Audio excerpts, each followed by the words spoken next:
Welcome back to Face the State on this Sunday morning, our first edition of 2018. And with us today to talk about the Ganim interview and the race for governor are two people, familiar faces on our program here. Duby McDowell, she is the moderator emeritus of this program. She also runs the website The Laurel, and she's a Democratic political consultant for McDowell Jewett. Kevin Rennie, the Hartford Courant columnist, also runs the website Daily Elections and a former Republican state senator. So good to see you here both. Great to be here. Happy New Year. What did you think of the Ganim interview?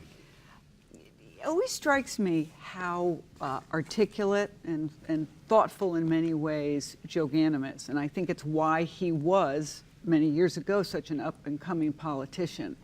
But it also strikes me that his running for governor, after he got this second chance from the people of Bridgeport, it was stunning that he got that second chance, is now trying to run for governor.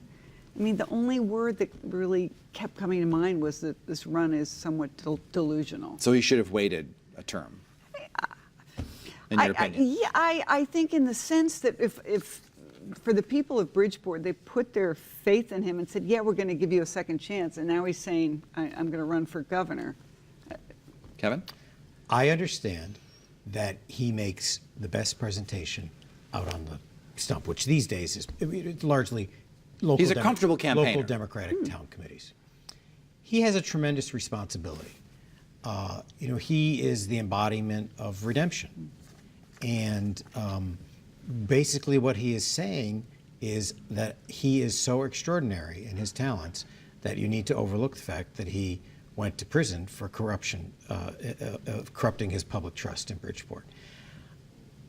That's a very hard thing to convince people of. They have a lot to weigh in the race for governor, no matter, just if it's an even playing field.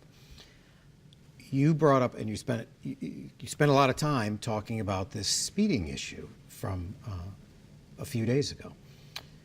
And what struck me about it was that what it said was, first of all, he's got a police officer driving him, and they're driving at a crazy speed. You're not unaware of that when you're a passenger. Certainly, the other passenger, who was a reporter, was aware of it.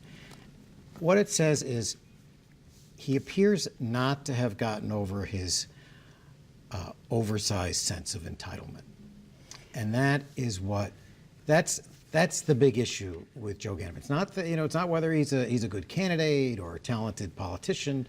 It's look what your sense of entitlement did to you, and now we're seeing it, in a very telling way that all of us can understand. How does he fit into the Democratic field when you put some of the other names against him? Well, Dan Drew, Jonathan Harris, Luke Bronin, Susan Beiswitz, perhaps, Ned Lamont. We have a situation where, coming out of the convention in May, you could have 3 or 4 candidates who qualify, who get the 15%. And so, there is a scenario where Joe Ganim, even though it's going to be very hard for him to raise money without public financing, could possibly get on the ballot. But it seems unlikely that he's going to get much support beyond Bridgeport. What's the rest of the Democratic field looking like to you at this point? The Bridgeport delegation is big. There is competition for a lot of other offices on the ticket, so that delegation can make a lot of deals to get him to 15%. I think Susan Beiswitz has been out polling these last several days. I think she's going to get in the race. She'll be I think a formidable candidate. She's quite familiar to Democratic voters, and I think Ned Lamont will probably get in. They both have the advantage that they can say we had nothing to do with the last 8 years. Nothing to do with this. Whereas Luke Bronin, who you mentioned, is first of all hobbled by the fact that he promised us on this program to serve a full term as mayor, and is breaking that promise in a dramatic way. But also, he's Malloy's boy. If you want a third term for Dan Malloy, then you support Luke Bronin. That's what he is. He is a Malloy surrogate. Duby, you suggested that perhaps Mayor Ganim shouldn't run because he made this commitment to the voters of Bridgeport. Does that standard also apply to Mayor Bronin? From the perspective of a Hartford resident, I do feel as though we just elected you. We need. I have a great respect for Mayor Bronin's capabilities, and as a Hartford resident, I would like to see him stay in that office. I think he is one of many candidates in the Democratic field who have a lot to lose by getting in. You mentioned Susan Bysiewicz. If Susan Bysiewicz gets in and doesn't win, I think her political career is over at this point. If Luke Bronin does not win the nomination, he goes back to Hartford with people feeling as though, we realize you're our second choice and you're headed on. And if he's the nominee and loses, then he's got to work with the Republican governor. Let's talk about the Republican field a little bit. Who's ahead right now? Anybody? At least 4, perhaps if you add Mark Boughton, 5 have qualified for public financing, which is remarkable, raising $250,000 each in small donations. So there are at least 5. There may be a 6th with Tim Herbst. That's a crowded field. I don't think anyone is ahead. We have David Stemmerman is also in the race. He's going to be he's from Greenwich. He has a lot of money. He'll be funding some of his own campaign, and I think tapping into his network of wealthy friends.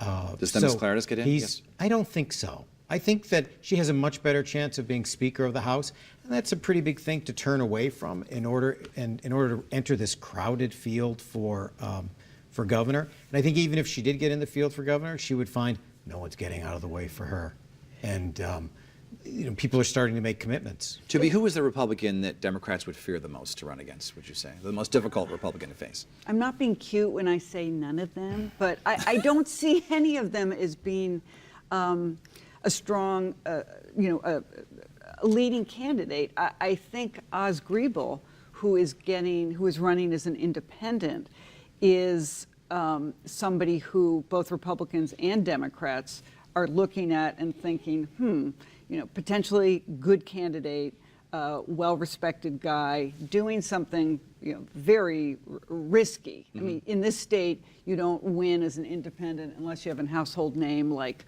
Weicker or Lieberman. But he certainly, you can't discount that he could be a factor. So he's well-connected.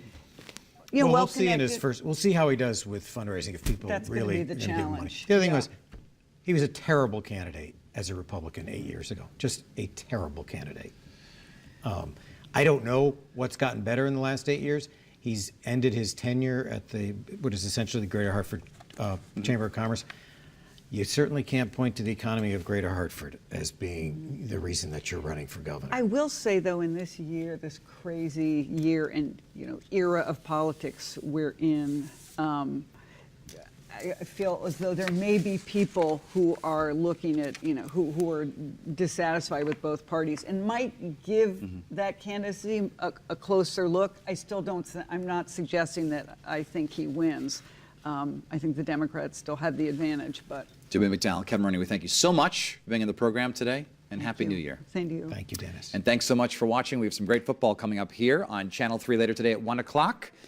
The Jacksonville Jaguars against the Buffalo Bills. NFL playoff action. I'll see you next week on Face the State and tomorrow on Eyewitness News. And Kevin Hogan has our next news tonight.